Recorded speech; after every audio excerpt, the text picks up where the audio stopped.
Bonjour Tony, voilà donc on est dans une magnifique journée estivale d'août. Tu nous as proposé un magnifique stage de pratique.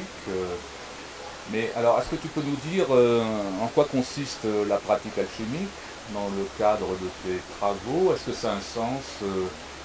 L'alchimie pratique, ça peut paraître désuet à notre époque, où on est plutôt orienté vers la spiritualité. Qu'est-ce que tu peux nous dire et qu'est-ce qu'on obtient finalement en travaillant au four, je crois, au four ou à la cornue, enfin un travail manuel, si on peut dire, sur des matières. Est-ce que ça a encore un sens à notre époque, au XXIe siècle, en 2019? Peut-être encore plus qu'avant, peut-être, parce que justement on est souvent décorporé par rapport à la matérialité, et le fait d'étudier des théories alchimiques ou ésotériques, euh, c'est ce que nous faisons dans les stages. La structure des formations, c'est essentiellement 4 jours sur le tarot, mais évidemment avec tout un arrière-plan à la fois ésotérique, de connaissances intérieures, de thérapie, de pratique de protocole, mais essentiellement tourné sur le tarot. Ensuite, 4 jours sur le Yiking, mais ça rejoint le tarot bien évidemment, car tout se tient. Et ensuite, on fait un 3e stage de pratique, mais en spagithérapie. C'est-à-dire que pendant 5 jours, on travaille avec des outils comme les diapasons, les filtres, la thérapie par les mains, choses comme ça. Et de temps en temps, avec un ami, nous proposons un stage de 4 ou 5 jours sur vraiment la pratique laboratoire. Ça permet de voir des matières se transformer, imaginez des matières qui sont grisâtres au départ et puis qui nous donnent des couleurs magnifiques. Donc ça s'inscrit vraiment dans la suite de tes stages précédents, hein, c'est ça, il y a tout un cursus logique qu'il est Logique. conseillé de faire. Et au départ, on le voyait, enfin je ne le voyais pas bien, je me suis dit, tiens, toute la théorie et la pratique thérapeutique devraient suffire. Mais après, de temps en temps, avec cet ami, on proposait de voir, on creusait, de voir des choses évoluer dans des matières. Alors, dans un premier temps, ça peut sembler éloigné, mais au fur et à mesure, on se rend compte que les matières transpirent des images qui ont un répercuté exact sur la théorie.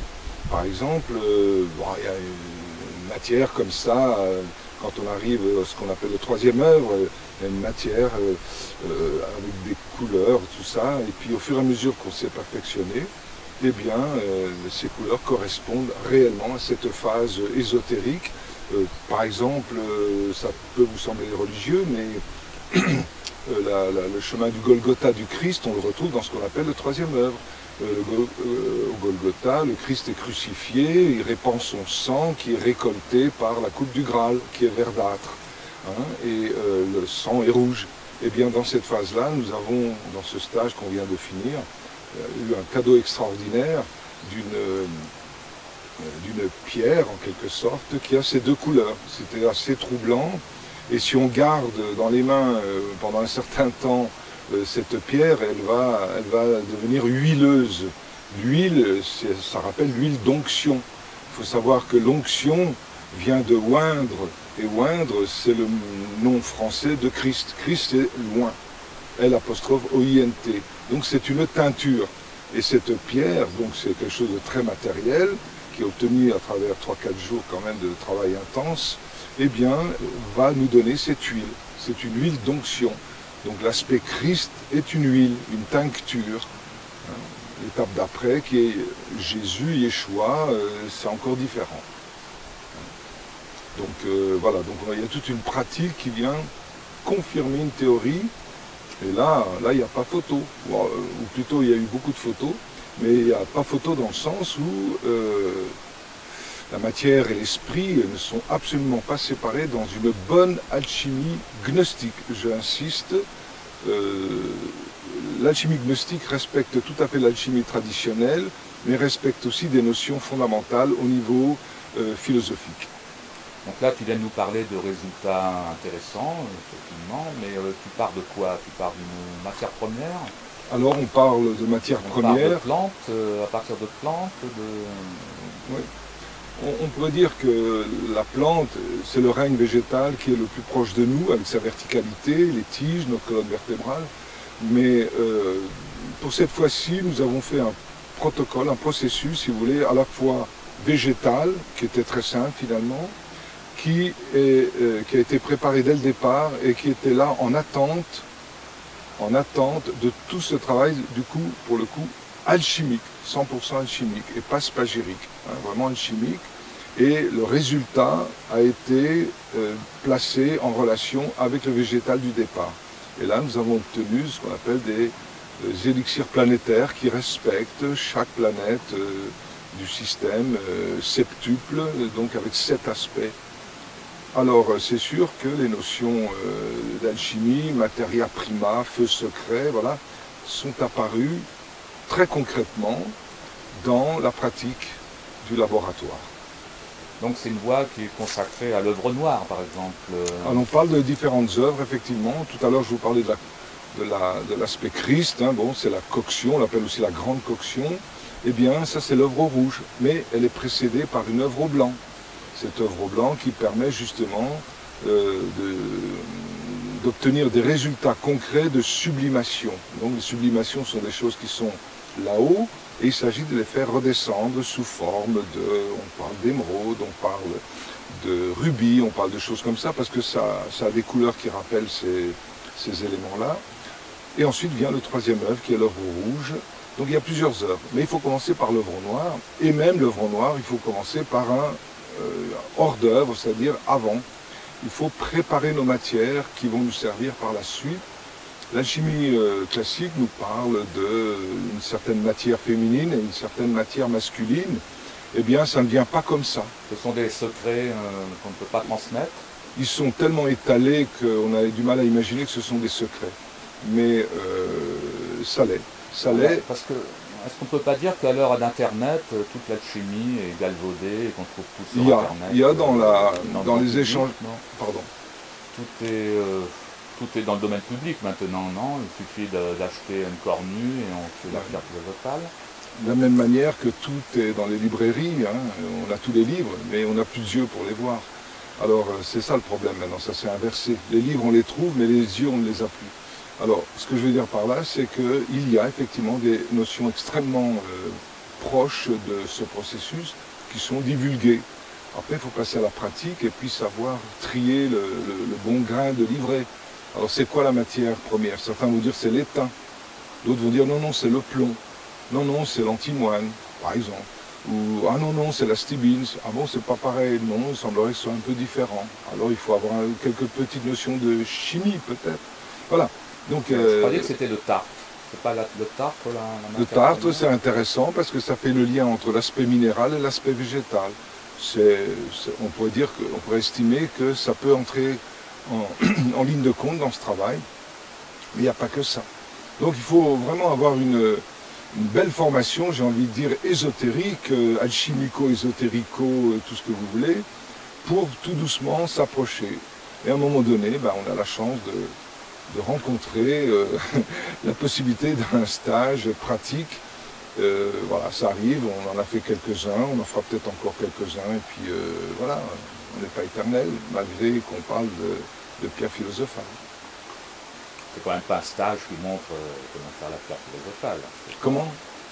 C'est quand même pas un stage qui montre comment faire la pierre philosophale. Non, certainement pas. Il faut 30 ans, non? 40 ans pour la réussir. Ce qu'il y a, c'est que de voir tout un déroulé avec une cohérence à la fois sur un plan philosophique et sur un plan matériel, bon, on n'y vient pas comme ça. La personne avec qui je travaille, il y a tout un cheminement intense, j'ai presque envie de dire 24 heures sur 24, pareil au niveau ésotérique, au niveau philosophique, et à un moment donné, on a la chance dans une vie de bénéficier de cette rencontre, et là, comme par hasard, les choses deviennent plus faciles, plus évidentes. Mais il faut du temps, et c'est peut-être pour ça que nous venons dans ce monde du temps. Accepter le temps, ça peut prendre un certain temps. Et puis, on ne peut pas faire ça dans n'importe quel pays, dans n'importe quel cadre. On a la chance, pour le moment, dans les années 2019, d'être dans des lieux, d'avoir une certaine expérience. Tout ça mis bout à bout est très très fragile, très précieux, mais ça marche très très bien. Il y a quand même des lieux favorables, je suppose. Ouais, et des temps favorables aussi. Hein. Des lieux favorables, bien sûr, bien sûr. La Là, ici, campagne, on peut être à la campagne. Comme voilà, ici on est à la montagne, c'est formidable, un petit cours d'eau qui passe, on a un tout petit peu d'espace là, il y a l'électricité pour pouvoir animer une soufflerie pour travailler au creuset, travailler au fourneau. C'est une méthode, hein, il y a d'autres méthodes aussi, mais on privilégie plutôt cette voie qu'on appelle la voie sèche, hein, et qui n'est pas dite en clair. C'est ce qu'on appelle la voie au creuset, c'est ça? Oui, la voie au creuset, parce que les températures sont plus hautes que dans une voie au ballon. On monte à combien? 400 degrés, 500? Au plus, beaucoup plus. Oui, beaucoup plus. Il faudrait venir à un de nos stages, monsieur. Là, vous qui m'interviewez. Pas au courant, donc... Voilà. Ben, c'est pas sur le programme, justement. Voilà. De toute façon, c'est réservé à tes élèves. Non, mais voilà, soyons sérieux, c'est ouvert. Mais c'est pas ouvert à n'importe qui, tout simplement, parce qu'il faut quand même une base philosophique. Sinon, quand on voit ça de l'extérieur, eh bien, c'est j'ai envie de dire presque la vulgaire métallurgie, mais la métallurgie n'est pas vulgaire. C'est peut-être de la bonne métallurgie, parce que les matières, elles réagissent, même si elles sont minérales, lourdes, tout, elles réagissent aussi à une ambiance philosophique qui est autour du creuset. Alors, qu'est-ce qu'on peut obtenir? Là, je vois que tu as à côté de toi, tu as une espèce de caca noirâtre. Oui, oui, une mer de noirâtre, hein, c'est pas des mots vulgaires, c'est pas des mots vulgaires. Alors, ben voilà, c'est une phase qu'on pourrait définir comme étant le chemin de Saint Jacques de Compostelle. Saint Jacques était l'apôtre alchimiste, paraît-il. Compost, hein, donc le fumier, la merde, hein, mais aussi un lieu d'éclosion de potentialité. Hein, et stèle, l'étoile. Donc il y a une étoile qui devrait pouvoir surgir de ce compost. Là encore, on voit l'association matière et l'association esprit. Mais si on travaille ces deux aspects, ça veut dire que nous sommes positionnés, qu'on le sache ou pas, sur un troisième aspect qui les réunit. On pourrait parler de ténèbres, avec cette terre noire, et de lumière, hein, avec d'autres aspects, mais les deux sont en mouvement à travers le feu de l'opérateur. Hein. Donc on retrouve toujours, non pas la dualité, mais la trinité, ténèbres, ici-bas, lumière au-delà, et entre les deux, il y a un mouvement qui est le feu.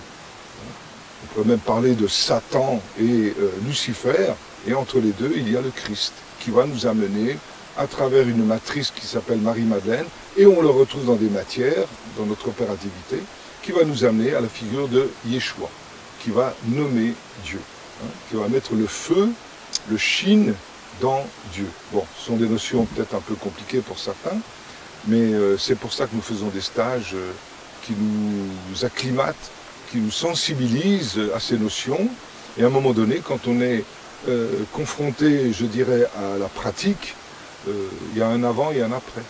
Parce que ça s'inscrit dans notre biologie. Les matières qui sont à l'extérieur, eh bien, s'inscrivent dans les matières qui sont à l'intérieur. Oui, c'est-à-dire toute l'approche théorique, il explique de fond en comble, je suppose, dans ce stade. Voilà, bien sûr, bien sûr. Oui. Avec des aspects thérapeutiques. Oui, il y a du sens, il y a un sens extraordinaire, que ce soit la pratique, mais la pratique sans la théorie, on est livré à, je dirais, à la matérialité vulgaire. Or, la matérialité, elle est noble, elle mérite qu'on se prépare à toucher cette matière. Hein, c'est un mariage. Bon, maintenant, s'il n'y a que l'aspect philosophique, que l'aspect subtil, que les échanges intellectuels, eh bien, on se fatigue, on perd beaucoup de temps. Et là, il faudrait vivre des vies et des vies et des vies de recherche philosophique, mais la pratique, on ne l'a pas. Voilà, donc c'est un mélange. Donc cette matière première, c'est ce qui a... Non. C'est ça, la matière première? Non, pas du tout. Non. La matière première, c'est autre chose.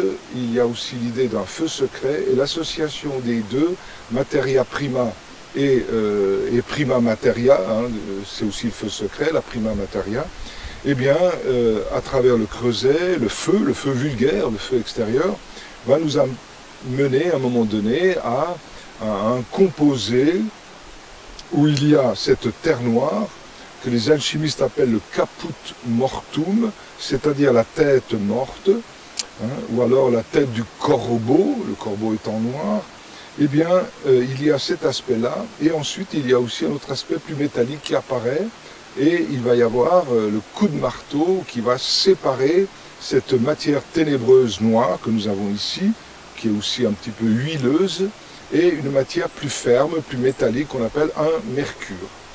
Mais ce n'est pas du mercure, bien évidemment. Et ça, c'est le début de l'œuvre, c'est-à-dire le première œuvre, et qui commence par une séparation. Et on parle aussi dans le premier œuvre, ou l'œuvre noire, on dit c'est la séparation. De la même manière que les sublimations ou les aigles en deuxième œuvre, et la coction en troisième œuvre, et la finalité, ce sont les multiplications. Donc il y a tout un déroulé qui peut prendre des années, ça dépend des états de conscience. Dans le stage, nous n'avons pas la prétention de dire que nous avons la pierre philosophale qui transmute du plomb en or, mais par contre il y a tout un déroulé parfaitement cohérent qui nous fait pressentir ce que pourrait être la pierre philosophale effective. En fait, ça correspond à un travail intérieur, le travail qui est fait pendant ces 3 jours. Oui, tout à fait. Et ce travail intérieur, il est d'autant plus léger, plus beau et plus fort, plus intérieur qu'on l'extériorise. Et le travail extérieur est d'autant plus beau qu'il s'intériorise. Donc on ne peut pas séparer l'un de l'autre. Il y a une phrase alchimique, ora elabora, c'est-à-dire prie, donc l'aspect philosophique, et travail, ora elabora. Donc on ne peut pas les séparer. Ça a son utilité de faire une démarche philosophique, mais elle a ses limites. Et ça a son utilité de faire une démarche matérialiste, mais ça a ses limites. Ces deux limites, c'est des infinis. On pourrait aller à l'infini de la matérialité, ce serait d'ici-bas. L'infiniment grand, toujours plus, toujours plus, toujours plus. Mais l'infiniment petit, c'est aussi toujours plus, toujours plus, toujours plus. Mais dans le petit, ça, ce sera l'aspect intellectuel, philosophique, toujours de plus en plus précis. Et à force, on finit par se quantifier, se morceler, et on perd l'unité. Donc, entre ces deux extrêmes, entre la matérialité du laboratoire et la théorie, eh bien, il y a vous. Il y a vous. Qui êtes-vous là-dedans? Donc, si j'ai bien compris, il y a une sorte de mouvement entre la matière et l'esprit. Absolument. Entre la ténèbre et la lumière. Oui. Et ça, on ne peut pas les séparer. Si bien que l'aspect noble n'est pas uniquement l'aspect spirituel et l'aspect vil, l'aspect matériel. Il y a un tel mouvement qu'à un moment donné, les deux sont en oubli. Les deux aspects, la matière, là commence une véritable écologie. En connaissance de cause, l'être commence à apprécier cette matérialité. L'être, dans la limite de ses possibilités, essaie de limiter les dégâts que l'on porte à cette planète. Est-ce qu'on peut dire que le travail sur la matière est indispensable ou c'est une clé majeure? Je le pense de plus en plus, je n'étais pas convaincu au départ. L'alchimie spirituelle me semblait être l'essentiel. Je partais toujours de l'idée que quand on va mourir, eh bien c'est la conscience qui va nous tracer le chemin. Voilà. Et donc la matière, bon, ben, c'est un rebut qui va rester dans le cercueil. Bon. Mais en fait, c'est pas tout à fait ça. Peut-être que notre véritable matérialité, elle est cachée dans cette matérialité apparente. Et si on ne respecte pas la matérialité apparente, on ne pourra pas respecter cette matérialité profonde. Donc tout se tient. Donc là, on en arrive à dire, mais on n'a pas à attendre 5 minutes de plus pour poser des actes et ne pas les séparer en matérialité et en spiritualité. Les deux vont tout le temps ensemble. Je pense qu'on nous a divisé la tête en deux cerveaux, on a divisé l'être en homme-femme, jour-nuit, systole, diastole pour le cœur, etc. Mais tout ça, c'est complètement artificiel, puisque nous sommes les deux. On ne pourrait pas vivre s'il n'y avait qu'une seule polarité, ou les deux polarités séparées. Donc il y a un mouvement. Lorsque on propose l'alchimie pratique, auparavant, il y a eu une préparation, je dirais, théorique. Mais l'alchimie pratique avec la théorie, ça veut dire que la théorie est là. On ne fait pas l'inverse. On ne va pas commencer un stage de pratique. Parce que là, on serait vraiment, on retombe dans la matérialité et on se sépare de la théorie. Par contre, bien préparé théoriquement, pourquoi? Parce que nous vivons une époque, au niveau de l'état de conscience, où ça doit passer d'abord par la tête, par la compréhension. C'est le jnana yoga, la gnose, donc la connaissance. À partir de ce moment-là, on a le droit de poser ses pieds dans le temple de la matérialité. Et dans le temple de la matérialité, là, on comprend petit à petit l'importance du travail préparatoire. J'ai presque envie de dire que le travail théorique, c'est la préparation. Le travail pratique, c'est la réalité. Mais le travail pratique, en voyant les matières évoluer, va rejaillir sur nos théories et va complètement bousculer nos théories. Et donc ici, au niveau de la terre noire, du caput mortuum, eh bien, il n'est pas jeté. Cette matière qui est vile, entre guillemets, eh bien, est mise de côté, finalement. Pourquoi? Parce que c'est très très fort sur le plan de la conscience.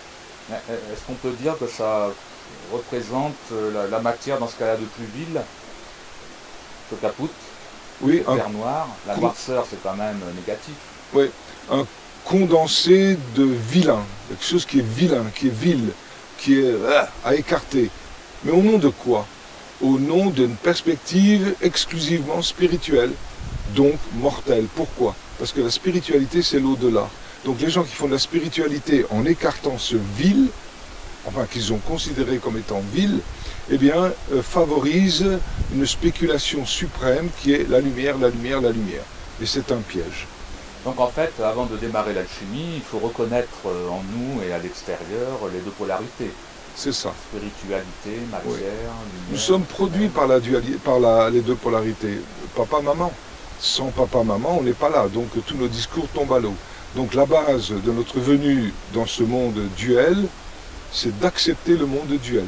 Que ça marche ou que ça ne marche pas avec une femme, avec un homme, que ce soit harmonieux ou pas harmonieux, c'est les polarités. Nous sommes dans un monde de polarité. Et on fait tout pour lui échapper. Et du coup, on lui échappe, en fait on lui échappe pas, mais on croit lui échapper trop tôt. Donc on n'a pas vécu complètement ce que ce monde de la dualité voulait nous apporter. Donc du coup, qu'est-ce qui se passe? On est obligé de revenir. Tant qu'on n'a pas accepté là où nous sommes, on ne peut pas se libérer. On ne se libère d'un endroit que si on y adhère. Je ne peux pas me libérer de la femme si je ne la connais pas. Je ne peux pas me libérer de l'homme ou d'un chien ou que sais-je si je ne les connais pas. Je dois connaître pour me libérer. Donc pour évoluer, se libérer, il faut d'abord reconnaître la matière. Alors c'est pas évoluer, c'est une libération instantanée, à chaque instant. Il n'y a pas d'évolution. L'évolution, ça c'est pour l'attirail extérieur. Mais l'acte qui est posé est tout le temps là, tout le temps là. Et il est d'autant mieux compris, plus fort, que si on a suivi une théorie qui a une connaissance de première main, c'est ce qu'on essaye de proposer, et une pratique de connaissance de première main aussi. Là, c'est de l'instantané. Même si on n'est pas complètement conscient, j'ai envie de dire qu'on est conscient de... Non, on est inconsciemment conscient. C'est chaque instant. Et il n'y a pas à s'inquiéter de savoir est-ce que j'ai réussi la pierre philosophale, je ne l'ai pas réussi, est-ce que j'ai bien tout compris, c'est là. Tout ça, c'est pour pouvoir rester en contact avec son prochain. Mais fondamentalement, il y a une mort-renaissance qui s'opère à chaque instant. Et pour moi, c'est de l'alchimie. Alors pour ne pas retomber dans quelque chose qui soit dilué et qui soit temporalisé, ou voilà, eh bien j'appelle l'alchimie gnostique. Non pas pour faire prétentieux au-dessus des autres, mais parce qu'il faut bien la différencier. Mais par exemple, cette matière noire, c'est de l'alchimie traditionnelle, ça? Qu'est-ce que Oui. tu en faire? Eh bien, tout dépend ce qu'on en fait. Voilà. Alors selon la philosophie de vie à laquelle nous avons adhéré ou que nous étudions, on va se rendre compte que ce caput mortuum n'a pas la même signification et on va en extraire des choses qui ne sont pas forcément les mêmes que pour d'autres. Et là, ça se vérifie essentiellement au niveau du troisième œuvre et encore plus fort au niveau des multiplications. On voit qu'il y a tout un travail à faire sur ces matières noires, sur ce corbeau.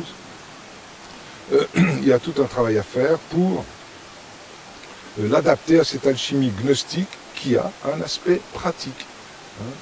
On sait par exemple que les cathares qui étaient des gnostiques eh bien, avaient de fortes relations avec le minéral. Ils marchandaient, j'ai appris ça il n'y a pas très longtemps, donc l'aspect matière n'était pas du tout mis de côté. Donc pareil ici, on se retrouve avec cette matière noire aux premières œuvres, eh bien on va la faire aussi évoluer de son côté, et l'autre partie beaucoup plus métallique va évoluer aussi, et les deux vont se reconjoindre. Donc séparer, réunir. Les deux choses sont importantes. Les deux choses sont importantes. Le métal, c'est pas du métal ça? Non, non, ça c'est bon, il y a du, on va dire, il y a du fer dedans, mais il y a aussi des sels, et les sels c'est la vie. Alors tout dépend quel sel, tout ça, ça s'étudie progressivement. Oui, il y a une logique. Il y a une logique incroyable. Mais une logique qui, dans un premier temps, peut sembler farfelue, parce qu'on est habitué à une logique dans laquelle nous avons été éduqués, voire pendant des vies. Hein, et donc, si on regarde bien, les logiques dans lesquelles nous avons été élevés, c'est uniquement pour perpétuer cette roue de la dualité. Mais quand un être a suffisamment mariné là-dedans, et qu'il sent une impulsion profonde d'autre chose que la vie et la mort, à ce moment-là, il reprend les mêmes ingrédients, j'ai envie de dire, et il va les utiliser différemment, de la même manière qu'il va reprendre son corps, sa mentalité, d'une manière différente. Là, il va vivre en quelques mois ce qu'il n'a pas vécu pendant des millions d'années, tout simplement. Voilà. Parce qu'il est l'aboutissement de 13,8 milliards d'années depuis la naissance de l'espace-temps. Et donc, ce stage, si on revient à, Oui. à la question première, c'est 3 ou 4 jours, je ne sais plus. 4. 4 jours. Mais il y a même eu une nuit de travail. Ah, vous avez travaillé à la Ah, nuit. c'était extraordinaire, oui. Ouais. À la pleine lune Comment? À la pleine lune? Ah ben non. Je me souviens pas, non. Non, mais même les configurations extérieures ont leur importance dans un premier temps, ça dépend des consciences, mais à un moment donné, à n'importe quel moment, c'est faisable. Donc on peut dire que ce travail au creuset, c'est ça? Au creuset. Un vécu personnel qui est partagé autour... Qui est partagé avec un ami notamment.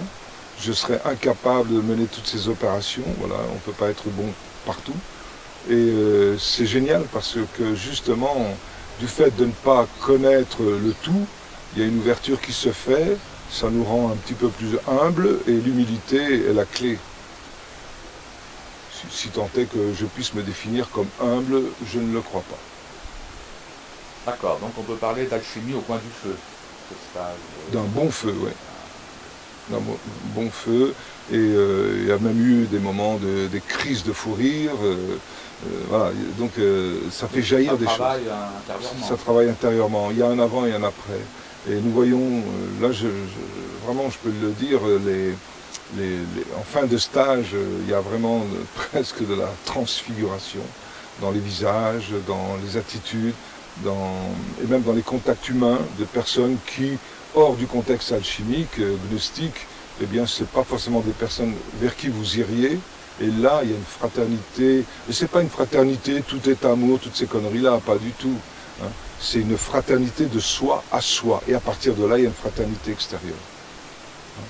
Ça semble extrêmement intéressant. Tout à fait. Et pas cher. Ah, en plus. En plus. Alors, j'ai envie de te poser une question que tout le monde se pose peut-être, ceux qui te suivent depuis un petit moment. Tu nous parles d'alchimie, de pierre, etc. Donc, ma question est... Mais Tony, as-tu la pierre philosophale? Es-tu adepte? Ben, bien sûr, bien évidemment.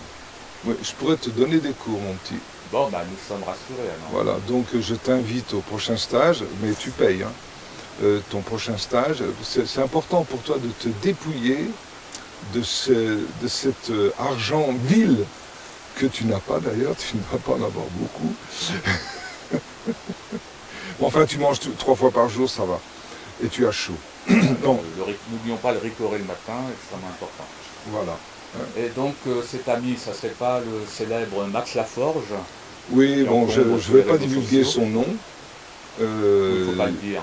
Non, non, il est... Il faut couper au montage. Il est discret. Il est discret. Et toi comme moi, nous le respectons. Est-ce que tu l'apprécies? Tu l'as déjà vu une fois ou deux? Je l'ai aperçu. Voilà. Et qu'est-ce que tu en penses de ça? Pourquoi je vais chercher chez lui cet aspect manquant, pratique? Bah, t'as trouvé personne d'autre. Voilà. J'ai pris ce que j'avais sous le coude. Voilà. Donc, oui, il a accepté de venir. Ouais. Quelques jours de vacances. En tout cas, c'est une belle rencontre. Voilà.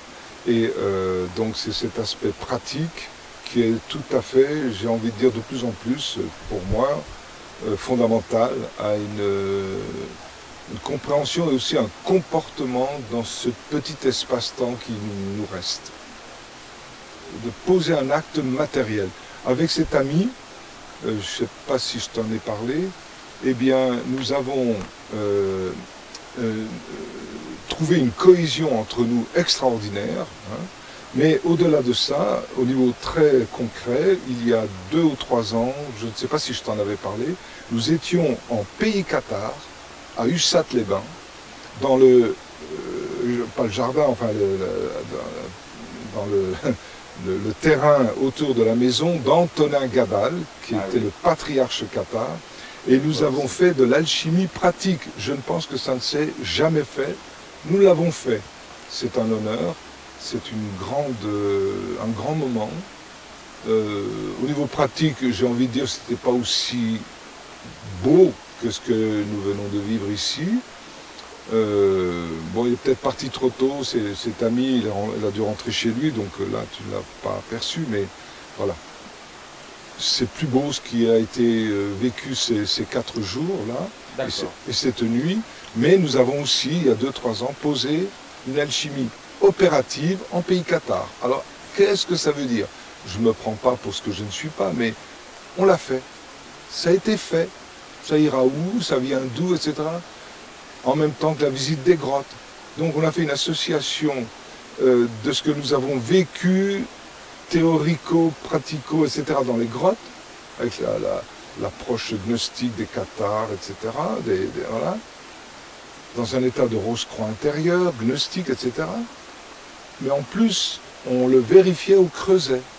Et cet ami avait amené tout son matériel. Voilà. Alors, les gens qui suivent ces cours pratiques, il est évident qu'ils n'ont pas tous les éléments. Nous avions hier des différentes personnes qui étaient là, donc on n'est pas tous au même niveau. Dans la connaissance pratique, eh bien, tous ont communiqué intérieurement ce trouble intérieur qui vient de la matière. Et ça, c'est pas donné à tout le monde de maîtriser ces aspects-là. Et cet ami maîtrise. Donc on en a bénéficié. Et c'est un peu comme si c'était des moments de concentré d'espace-temps. Matérialisé, fixé dans la matière, ad vitam aeternam. D'accord, donc une belle rencontre, je suppose. Magnifique. Maintenant, j'invite juste une dernière question pratique. Oui. Tu t'es installé là près de la Suisse. Est-ce que c'est pour pouvoir écouler facilement tes lingots d'or du côté helvétique? Oui, certainement. Certainement. Ouais, c'est bien ça. Oui, il y a quelque chose comme ça. Donc tu confirmes? Non. Là où je suis, c'est la route du Col du Feu. C'est pour ça que j'ai appelé les éditions Col du Feu, donc j'ai aucun mérite, j'ai pris là où j'habitais. Voilà. Je venais de me faire opérer 2 fois, etc. Je me baladais, je cherchais une maison. J'avais pas d'argent. Et j'ai vu cette ruine. J'ai été vers le propriétaire, je lui ai dit écoutez, ça m'intéresse. Il m'a dit je veux bien te la vendre, mais tu me fais des gamins. J'étais célibataire, j'avais pas d'enfant, rien du tout. J'avoue qu'il est tombé juste parce que j'ai eu pas mal d'enfants. Et voilà, donc ça s'est fait petit à petit. Et puis même là où nous pratiquons l'alchimie à l'extérieur, avec cet ami, eh bien, j'ai jamais... Enfin, quand on a aménagé, je ne savais pas concrètement, mais je savais que ça servirait un jour à quelque chose pour l'alchimie. Mais j'imaginais pas que c'est ce qui s'est passé, c'est ce qui se passe d'ailleurs. Voilà, donc route du Col du Feu, la région me plaît, oui, un peu montagne. Donc on ne saura pas où tu as planqué tes lingots d'or? On ne saura pas, voilà. C'est l'objet d'un prochain stage. Ok. Merci Tony. Merci.